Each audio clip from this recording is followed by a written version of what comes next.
session. I will be first confirming that all our keynote speakers as well as our moderators are on the call before we proceed into the session. Please just let me know if I call your name if you're on the call so we can proceed in the session. We have Lena Joshi, who is going to be taking a keynote presentation. Lena Joshi, are you on the call? Please let me know if you're on the call. I'm here. All right. We have Lucy Anyagolo, who is also going to be taking a keynote presentation. Please confirm you're on the call. Lucy.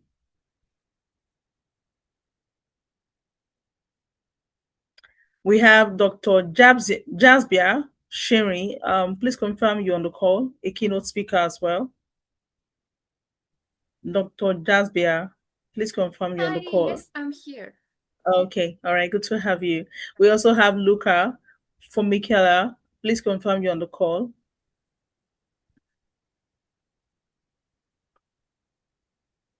Is Luca on the call? Okay, so we're going to take the keynote presentations first, and then we go into the multi-stakeholder panel session. Just to reiterate, you have 10 minutes each for your keynote presentation, and I would please request that you keep to the timing that you've been allotted. So let us bring on stage the first keynote speaker, who is Lena Joshi, the founder and executive director of Climate Conservancy in India. Lena, the floor is yours. Thank you very much.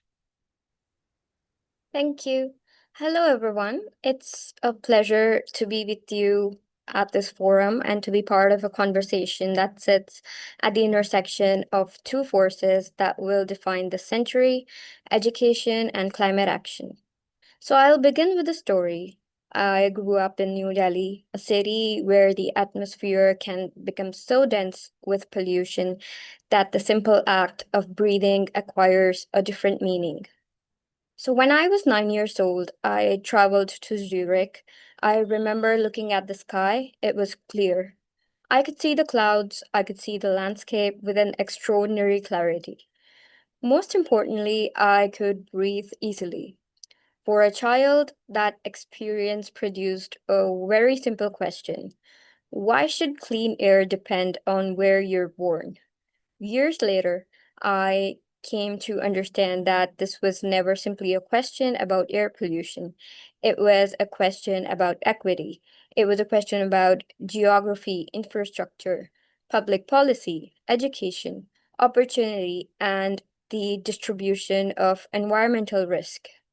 It was a question about who gets to experience a healthy environment as a basic condition of life. And eventually, that question became the foundation of my work. I founded Climate Conservancy because I came to believe that climate education must lead somewhere. Knowledge should give people agency. Education should give people the confidence to participate. And participation should give communities the power to shape the decisions that affect their lives. Today, Climate Conservancy is a global youth led movement spanning 67 countries with approximately 9,000 young people engaged in our network. Yet, when I think about Climate Conservancy, I rarely think first about the number. I think about the people behind it. I think about a young person deciding that their community deserves better. I think about students gathering online during the isolation of the pandemic and asking a very mature question for their age: what can we actually do? I think young people organizing climate education workshops. I think about coastal communities and conservation projects. I think about mangrove restoration, cleanups, local advocacy, environmental campaigns, and classrooms where climate change becomes something tangible rather than something distant and abstract. These are the stories that have shaped my understanding of the youth leadership, because climate leadership doesn't always arrive with a conference badge, a policy paper, or a microphone. Sometimes it arrives with a group of students standing on a shoreline. Sometimes it arrives in a classroom. Sometimes it's a young person teaching their parents something they learned at school. And That is leadership. And increasingly, it is the kind of leadership that the world needs. We have spent years discussing whether young people should have a seat at the table. I think we need to ask a more sophisticated question. What happens once they are seated? Are they being listened to? Are their ideas influencing priorities? Are institutions prepared to invest in their work? Are young people being given access to resources, networks, mentorship, or decision-making authority? Because representation without influence eventually becomes theater, and young people deserves something far more consequential than theater. They deserve power with responsibility, and resources with accountability, and education that prepares them to participate in the world as it exists, while giving them the imagination to transform the world that will follow. So that's why I believe climate education has to evolve. For decades, education has largely been structured around the transmission of knowledge. The climate century requires something more expensive. And we need education that develops ecological literacy, critical thinking, systems thinking, technological fluency, entrepreneurship, communication, collaboration, and civic responsibility. We need young people to understand the science of climate change and also communicate it. Young people who can analyze policy and build a community initiative. Young people who can understand finance and design an enterprise. Young people who can work with data and still understand the human story behind that data. Young people who can move between a classroom, a laboratory, a boardroom, a village, a parliament, and a community meeting with equal intellectual confidence. That's what climate smart education should mean. It should prepare people to become leaders of solutions, and that's where intergenerational leadership becomes essential. There's a tendency to describe generations as though they are competing for authority. I see something more valuable. Every generation possesses forms of knowledge that another generation may not have.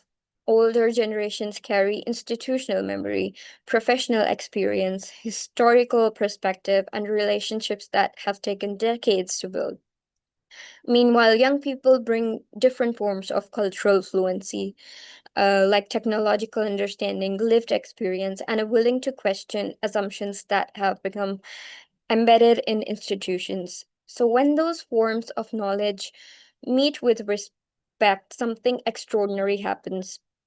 Experience gains new energy, innovation gains context, institutions gain imagination, and young people gain the opportunity to turn ambition into durable change. So that's the model I want us to pursue. At Climate Conservancy, we have seen repeatedly that young people already possess extraordinary capacity. Our responsibility is to create architecture around that capacity, and the chapter's model emerged from this principle. A global climate challenge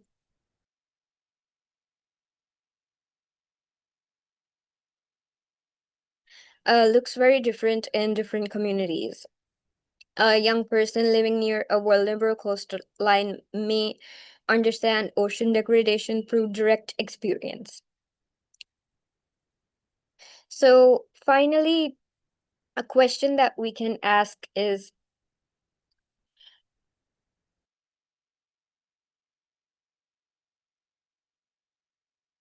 I'm sorry. Um,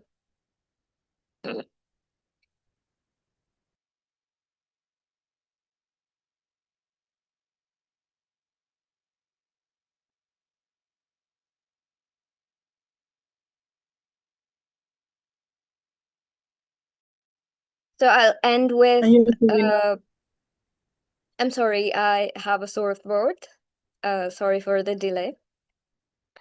So I will end my speech with that we want to build a future where every young person can look at the world they have inherited and say that I have a place in shaping what comes next. Thank you. Thank you so much, Lena, for that very powerful keynote presentation. Thank you. There's a whole lot to take out from that. It struck me when you said um, talking about those things and not giving influence is like just acting up. This is me paraphrasing what you've said. And of course, that again goes to talk about the part of this summit that speaks to action beyond the education. So we're not just wanting to educate ourselves about climate, conversations around the climate, but we also intend that everything that has been discussed today and yesterday have been put into action so that we can see changes in our world at large. Thank you again, Lina. That was a very powerful keynote presentation. We will be bringing up the next keynote speaker, and that would be Lucy Anyagolu. Can you please confirm you're ready for your keynote presentation, Lucy?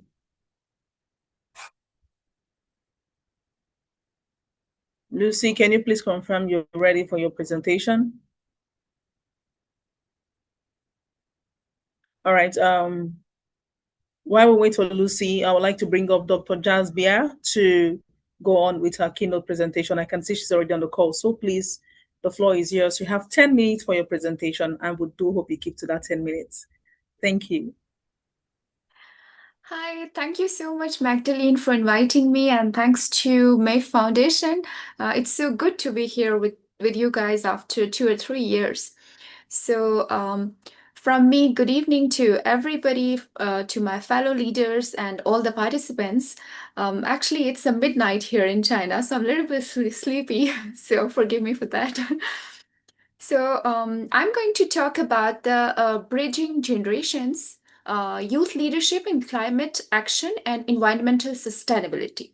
So, I'm not going to give some formal speech. I will talk a little bit on a lighter note. So, I want to begin with a question. What does a climate action looks like when it is led by young people? So, not when we are invited to talk on the table as a tokens, not when we are asked to speak after all the decisions have been already made, but when we are truly leading. So, I'm a scientist. I study soil. I spend my days looking at the invisible world beneath our feet, the microbes, the fungi, the delicate networks that let life above the networks. So, I study how pollution slowly poisons our world. But here is what no textbook taught me: when soil dies, we see crop fails. So, when crop fails, families go hungry. So, when hunger spreads, communities are displaced. So, when communities are displaced, when displacement happens at a large scale, competition over developing resources ignites the conflict. So, this is not a distant theory, this is happening everywhere. And this is happening now. We can see in Asia, in Africa, actually in the every corner of the world, when environmental degradation is outrunning our ability to respond. So, let me be clear. Youth leadership in climate action is not about waiting for permission. It is about reorganizing that the solutions we need are already within us. So, if we are given the tools, the trust, and the space to act. So, I have spoken at the different forums like United Nations forums like ECOSOC Youth Forum, COP, and I have stood at the high-level political forum also. And in every room, I have already always asked the same question: why are young people still being treated as the future when we are already solving problems right now? So we are today's youth. We don't belong to the future. So in my research, I see young scientists across the global south using limited resources to produce world-class data on pollution, soil health, and food security. I see young women in rural areas using digital tools to monitor climate patterns and warn their communities of floods. I see youth-led organizations building early warning systems, restoring degraded soils, and holding government accountable. But we held back, not by the lack of the talent, but by not by the lack of the passion also, but by the lack of the access, but due to the lack of the resources, as we don't have, because decisions are already made by the government and youth are not involved in that. So access of funding, access of digital tools, access of the decision-making spaces, access to the intergenerational collaboration where our voices are not just heard but acted upon. So this is where generational climate action becomes essential. So the wisdom of experienced leaders combined with the energy and innovation of the youth is unstoppable. But that combination requires trust, of course. It requires listening. It requires a willingness to share power. It requires to involve the youth into the decision-making processes, not just as a seat on the table, but a voice that can shape the future. So, as a member of the International Women Parliament, I have seen that. What happens when young women are given the space, when they are allowed to speak? They don't just advocate for change, they create it. They become multipliers of the peace. They become multipliers of the solutions. They generate solutions and living proofs the competence that has no gender and have no borders, of course. So today I ask you, not as a scientist but as a young woman who refused to silenced by the distance or circumstances, as I'm working with limited resources. We are working for the climate change. So let us commit to something real. Let's commit to bridging the digital divide so that every young person, including women and men, has that they could have the tools to turn their ecological passion into the global space. And let's commit to the funding youth-led research. And not as a charity, of course, but as a strategic investment into the stability. And let's commit to the intergenerational collaboration, not as a slogan, of course, but as a daily practice to trust shared power, shared resources, and shared mentorship. Because the soil is waiting and our planet is waiting. And this generation, of course, our generation, not the future, our generation, which is present right now, is ready to lead. Thank you. Wow. That was a very powerful presentation. Thank you so much, Dr. Jasby. I like that you are calling us to action, and that action is the fact that we all have to be committed to collaboration, and not just collaboration, but intentional collaboration across all generations. I'm sure that everyone on the call is taking note of that action plan, and we're all coming in with this mind of collaborating to bring about the change that we are all speaking about. So thank you. And I like how you kept saying, I'm speaking not as a scientist. So which means that we should all shelve whatever profession that we'll find ourselves and begin to think in line of solution for the betterment of the world. So again, thank you so much. That was very, very wonderful and And we are insightful open. presentation. Thank you. Like Thank you. you So are from the anyone who would like to organization. collaborate? Yes, yes, yes. Yeah, You so can put we your are here details in to the chat collaborate area. into the scientific field. Like I'm here to collaborate into the scientific field. If someone want to work on the soil ecology or the this climate change side, they can communicate with me. And of course, we can organizations and scientific field. They both can collaborate to each other and try to bring some change. Amazing. Thank you so much for opening your door Thank to you. collaboration.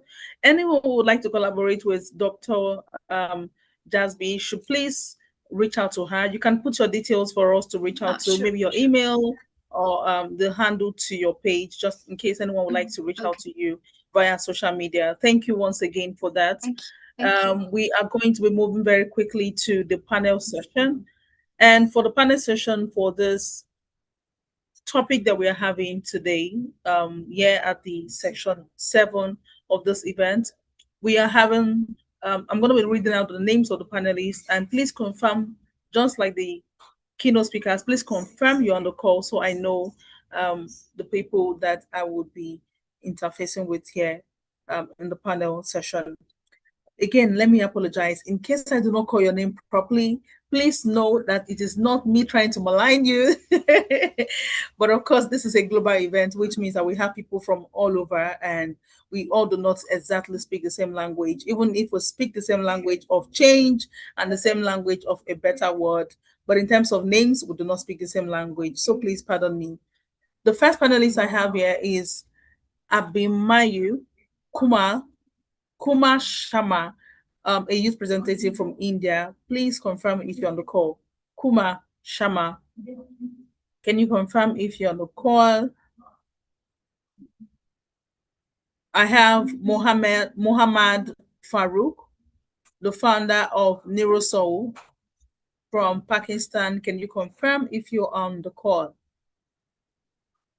Muhammad Farouk. I have Arefa Hussein, who is the founder, Grounded South Asia. Please confirm if you're on the call. I also have Mary Ayola, who is the Vice President, Fellow Society of Petroleum Engineers, Union of Campus Journalists, and Millennium Campus Network in Nigeria. Please confirm you're on the call. Mary Ayola. Where are all my panelists? In case any of you is speaking and your mic is muted, please unmute. We also have on the call Adesonya Ayomide Precious, who is the Global Youth Ambassador for the Foundation for, okay, I need to confirm this. Okay, for My Foundation Global, Adesonya Ayomide Precious. Please confirm you're on the call. Good evening, everyone. I'm on the call. Good evening. All right, good to have you. Thank you for joining us. We also have Kikozi Joy, who is a youth representative. Can you please confirm you're on the call? Joy, confirm you're on the call. Joy, are you on the call? All right, we have Jonathan Mitre, this is the Republic of Congo country representative of My Foundation. Jonathan Mitre, can you please confirm you're on the call? Hello, everyone. Can you hear me? Yes, we can hear you. Okay. Good evening. Yes, I am. So give me some second to share my screen. Oh, hold on. Samia, are you? Hold on, Samia. Hold Yeah. on, please. Let me confirm. Okay. Are you for the keynote presentation? Yeah. Okay. Share screen. Okay. All right, please do that very quickly in 10 minutes, and then we'll proceed to the panel session very quickly. Thank you. Okay,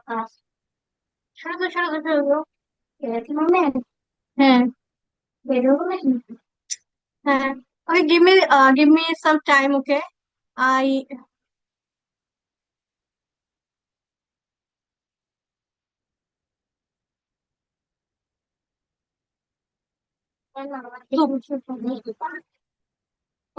you hear my presentation?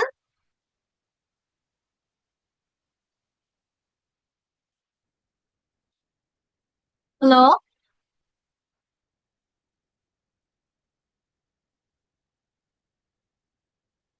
We can hear you and we can see your screen. Please proceed. Okay. So let's start.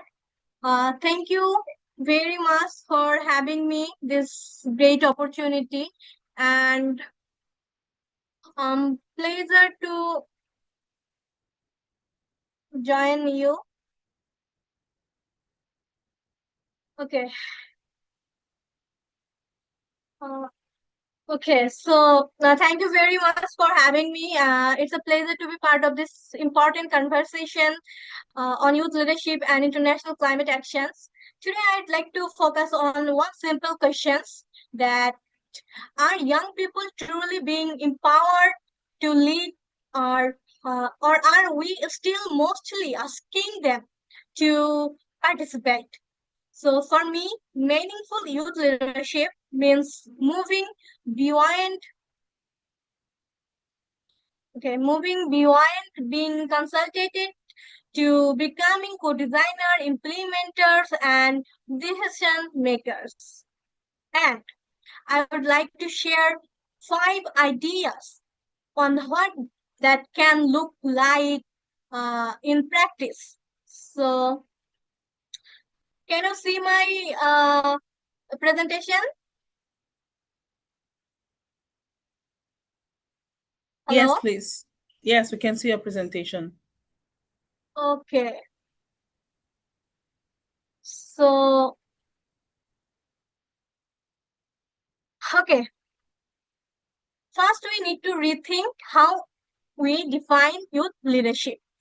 Young people are vulnerable. Young people are already creating change in their communities, including in climate vulnerable regions such as Bangladesh. I'm from Bangladesh, so I put it my Bangladesh's perspective. Leadership should not be defined simply by age, position, or formal titles. It should be defined by responsibility, commitment, accountability, and vision. So I strongly believe we need to move away from calling young people only leaders of tomorrow. Young people are current stakeholders today. They are already organizing communities, developing ideas, raising awareness, and contributing solution. The real question is not whether young people are capable or of leadership. The question is whether the institutions are ready to trust them with meaningful responsibility.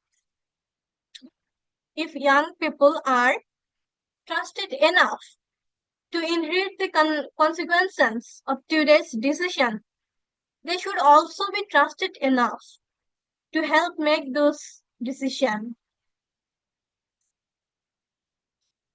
Okay, so our third slide will be meaningful participation. Second, we need to talk about meaningful participation. For me, meaningful participation has 4 levels: voice, influence, resources. Okay, resources and uh, decision making. First, young people need a platform to speak and share their realities of their communities. But having a voice is not enough. You have to understand that having a voice is not enough. Their ideas need to influence politics, strategies, and programs. Then comes resources. If we expect young people to create solutions, we also need to give credible youth lead initiative across access to funding, technical support, and networks. And finally, decision-making power, because consultation without institutional influence can easily become tokenism. We need to move from simply saying to we listen to young people to saying we build with these young people. Youth participations should not be a checkbox. It should be a mechanism for better decision. Okay, so our next slide is intergenerational collaboration. Hi, Samia. Sorry to cut in. You Yeah. have just 3 more minutes to wrap up so that we have some time for the panel session. Okay. Then I will explain it shortly. Third, meaningful youth leadership does not mean replacing older generation. It means working across generations. Older generations bring institutional memory, professional networks, and years of negotiations and implementation experience. So young people bring urgency, fresh perspective, agility, and often unconventional approaches to local problems. So the strongest climate actions happens when those strengths come together. And I think mentorship is extremely important, but mentorship should not become direct keeping. Older leaders can open doors, share knowledge, and create opportunities while allowing young people to bring their own ideas and shape their agendas. We don't need one generation to replace another. We need generation to work together. So this goal is not generational competition. It is intergenerational collaboration. But we genuinely want young people to lead. We need to ask what they actually need to sustain that leadership. First, access young people need entry into formal decision-making process. Secondly, funding and resources, small grassroots initiative should not be excluded simply because they don't have large institutions. Structure. Type mentorship is and networks. Young leaders need people who can guide them, connect them, and help them navigate complex systems. And finally, the trust and well-being. We often celebrate young people's passion, volunteerism, but we sometimes forget that young leaders are also have limits. If we sustainable climate movements, we need sustainable people. Okay, so I could leave this forum with the one message. I would be this: let's change the way we engage young people. Let's move from consultation to co-design, from co-design to co-implementation, and from co-implementation to co-design. Give young people a seat, but also give them a voice. Give them a voice, but also give them resources. And give them resources, but also give them real responsibility. And lastly, I would like to say, we don't have one generation to replace another. We need generation to work together, because the future is not something young people are waiting for. It is something we are already building together. Thank you. Thank you very Thank you. much for letting me in. Thank you so Okay. much, Samia. That was a very, very wonderful presentation. We are not competing. The generations are not competing. We are to collaborate if we must bring about the change that we so desire. So thank you once again. I do appreciate such a very insightful presentation. And very quickly, we will be going to the panel session. Again, I'm going to run through the list of the panelists just to confirm those who are now on the call and those who are ready for the panel session. I'm going to run through it very quickly because of our time. We have Kumar Sharma from India. Are you on the call? Muhammad Farouk. Honest. Please confirm if you're on the call. Arefa Hussein, can you confirm if you're on the call? Mary Ayola, can you please confirm if you're on the call? Ade Sonia Precious, can you please confirm if you're on the call? Good evening. I'm on the call. Thank you. Kiko Z. Joy, can you please confirm if you're on the call? Jonathan Mitre, can you please confirm if you're on the call? Good evening. I am on the call. Good evening. Emmanuel Ayokunle Eniade, can you please confirm if you're on the call? Good evening. I'm on the call. Good evening. We have Mondigai Peter. Can you please confirm if you're on the call? We have Donia Ibrahim. Can you please confirm if you're on the call? All right. I'm going to start my question. Honest. I have a little request, Ayomide. Can you please help me spotlight everyone who is on the call that is part of this panel session, so I am able to relay my questions to them.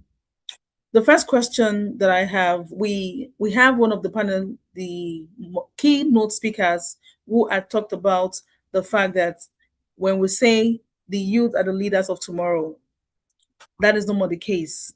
The future we are talking about when we talk about the youth is already here. The youth are already participating in bringing about change. So, but then we still have people who look at the youth as the future. How do you think we can ensure that the youths are young people are recognized today as leaders? I'm going to direct that question to Jonathan. Jonathan, can you please answer that question? Yeah, can you hear me? I can hear you. Yeah, thank you so much for the question. So I think that first of all, as young people, their recognition should not be a gift. Let me try to develop. It should be a right for young people to be actors in decision making in terms of climate change. But the problem is that right now young people are being asked to prove their competency while being denied the opportunity to show it. So let me take this example of DRC. In DRC, we have a paradox. What is it? We are a country of young people. Over 60% of DRC are young people under 25.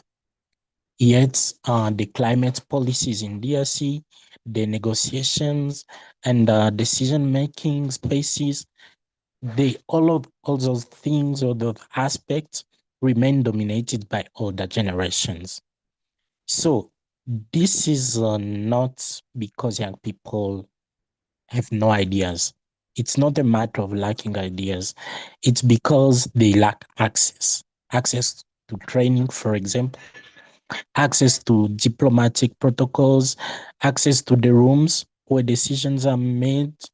But the recognition should start with capacity building, because young people cannot be expected to negotiate carbon markets, for example, or understand the intricacies of Article 6 of the Paris Agreement if they have never been trained related to those notions. So this is why organizations, there are some organizations in DRC. This is why there are some organizations in DRC, for example, Dynamique des Jeunes pour l'Environnement et le Développement, are so critical. So there are some organizations that are not just advocating, but they are equipping young Congolese with the skills to sit at the table as equals. But recognition also means, for me, I think it means changing how we define experience. All right, thank you. I'm sorry I have to cut in. I have to cut you in. I'm so sorry. Yeah. We have other panelists and we have a very short time to wrap up the session. Thank you very much for that input to the question. I'm going to ask the next question, and this is directed to Adesanya Precious. Could you please let us know what you think meaningful youth participation in climate decision-making looks like? I'll take that again. What does meaningful youth participation in climate decision-making actually looks like? Could you help us understand it? Okay, thank you so much. Thank you for the question. So I actually love the word meaningful. That is, we don't just want participation, we want it to be impactful. We want it to come with impact and to be meaningful. To me, meaningful participation just goes beyond, inviting young people to conferences or putting one young person on a panel. As a youth leader and also a global youth ambassador, I've attended and conferences and a lot of places where decision making is being done. But I think meaningful participation means involving young people from the beginning of the process. So we shouldn't just involve them after identifying the problem and maybe we are at the stage of implementing it. We should invite them and to start from the beginning of the process, from the identification of the problems to the and designing solutions, implementing of the solutions, and also evaluating their impact. So this brings young people involved in everything. So I also think there should be accountability.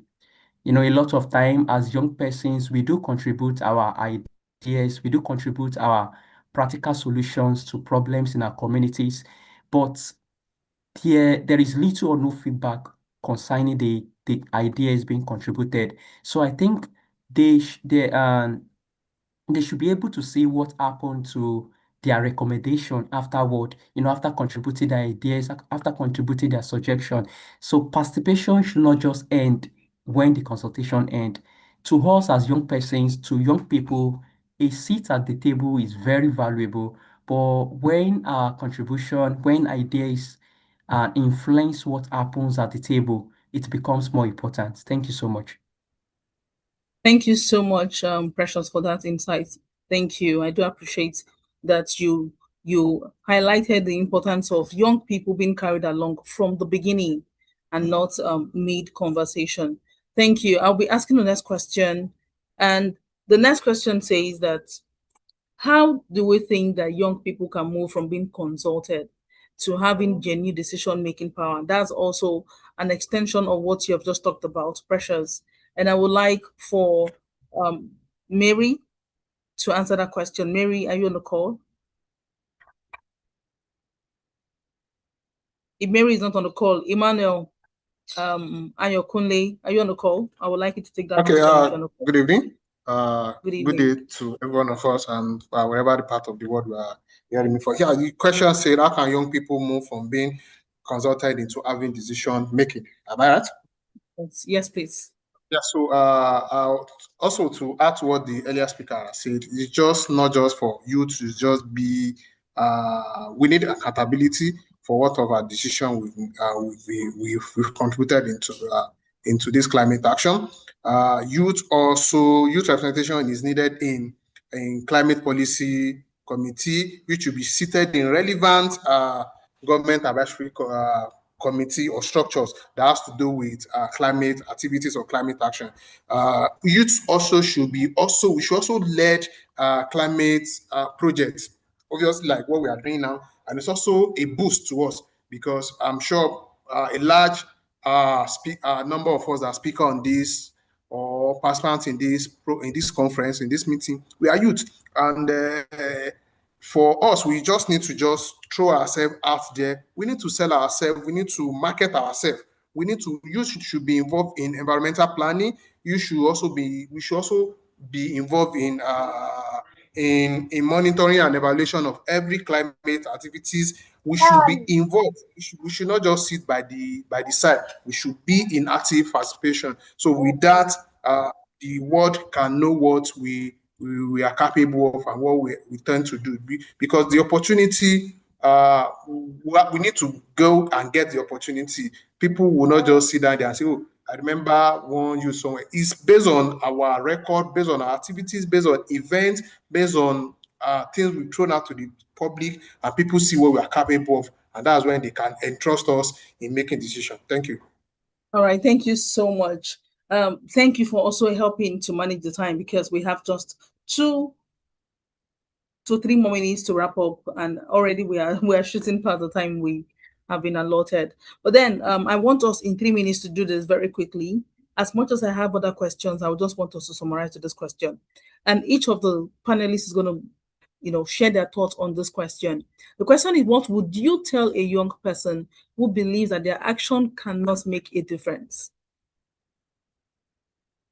What would you tell a young person who believes that their action cannot make a difference, given the conversation that we are having? Some people think that there's no point making any step because we are inconsequential anyways. What would you say to such a youth? I would like any of the panelists to pick up the mic and answer this question, and then every other panelist would lend their voice to the question. Who would like to answer? Okay, thank you so much. So Thank you. I hope you can hear me. Yes, please. We can hear Okay. you. Okay, sometimes I think some 3 weeks ago, I was Very talking to one of briefly, my please. mentee. Very Okay, I was talking briefly. to one of my Thank you. mentee. So we are talking about climate change and the practical actions or steps we can take to mitigate it. So he said, despite all the efforts of the NGOs and even the governmental agency and all, that people still continue to pollute the environment. People still continue. So that alone is weighing him down. So what I would just tell young people who believe that their individual action cannot make a difference is that they don't have to change the world by themselves. They just need to be, willing to change something within the reach. And I also told him that the change you would like to see must start from you. So, one person can start a conversation, and that conversation can actually build a community. So, as young persons, you may not see your impact immediately, but your action could become the reason, somebody else believes they can act too. Thank you so much. Thank you very much. Next speaker, please speak up. Okay, for me, I would like to add by saying this to the person. You may be only one person, but you are not powerless. Your action may not change the world overnight, but your action can inspire another person. Any moment we have today always begin with one person who refuses to believe they are too small to make a difference. So this is just the word I will use to encourage the person that he's not the only person, he's not powerless. You should just start. Change begin with an individual, and by the moment you're able to preach what you believe, other people will join in that moment. Thank you. Thank you so much. Even though we have gone past the time, I will take one more panelist to speak to that topic. Okay, I just want Jonathan, are you there? yeah. Okay, Dr. Jazz, please go on. I just want to say that young persons can make a difference actually by acting where they are. So they can change the world with the science, with the advocacy, or with their voice. We don't need to wait for the world to change. We are the change. So young person can make difference by refusing to wait for the permission, to wait for the opportunities. They will create opportunity by different forums, like through the research, through the community action, and actions can be small. It doesn't mean that actions should be at a bigger level. It can be small, and we can take the first step. We don't need to wait for the others to make the world change for us, for the big changes. We will bring change, and we are the young people. We will lead. We don't talk about the change. We will become the change. So that's it from my side. All right, thank you so much. Thank you. Because we're pressed for time, I would like to thank every one of you who had made this Section 8 a success.